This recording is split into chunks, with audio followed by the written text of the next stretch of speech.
तुरिया का अर्थ क्या होता है? तुरिया अवस्था योगी की चौथी अवस्था होती है। गहरी स्वप्नहीन नींद से परे की अवस्था होती है, जिसमें व्यक्ति की चेतना अत्यधिक सक्रिय हो जाता है। मेरे अनुसार तुरिया चेतना की चौथी अवस्था होती है, जिसमें साधक सदा ही आनंद में रहता है, जिसे सच्चिदानंदम भी कहते हैं। उस तुरिया अवस्था में सदैव साधक विद्यमान रहता है, हमेशा जागरूक रहता है और नए आनंद में विश्राम करता है। जो भी साधक उस तुरिया अवस्था को प्राप्त करता है, वह साधक निर्विकल्प समाधि और अहंकार से मुक्ति पा जाता है और अनंत आत्मा के साथ एकजुट हो जाता है।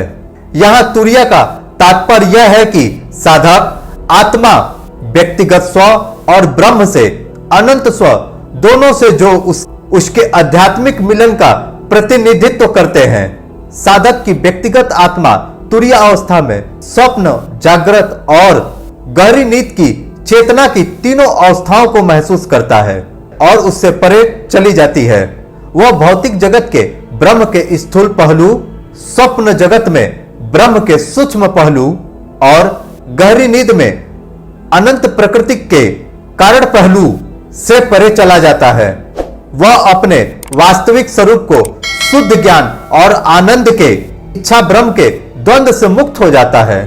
तुरिया स्थूल अवस्थाओं से अलग कोई अवस्था नहीं है, बल्कि वास्तविकता के सभी स्तरों पर अति चेतना के रूप में व्याप्त है। रमण महर्षि तुरिया की अवस्था की व्याख्या उस प्रकृति के रूप में करते हैं जो अन्य अवस्थाओं में व्याप्त है, जो एकमात्र संपूर्ण वास्तविकता है।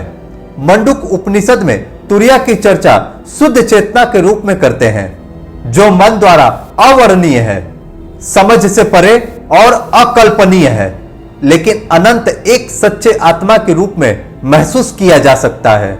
तुरिया अवस्था साधक के अपने साधना करने से ही प्राप्त होता है। जब योगी ध्यान की अवस्थाओं में ऊपर उठने लगता है, तब उसे इस अवस्था की प्राप्ति होती है। ऐसे भी और अध्यात्म से जुड़े विचारों को सुनने के लिए आप हमारे आध्यात्मिक फैक्ट चैनल को सब्सक्राइब करें। साथ ही ऐसे अनेक विचारों को सुनने के लिए आप बेल आइकन जरूर दबाएं, जिससे कि आपके पास हमारे वीडियो का फर्स्ट नोटिफिकेशन पहुंच जाए, ताकि आप ऐसे विचारों से सदा जुड़े रहें। साथ ही वीडियो को लाइक करें और शेयर करें और कमेंट करके अपने राय भी दे सकते हैं।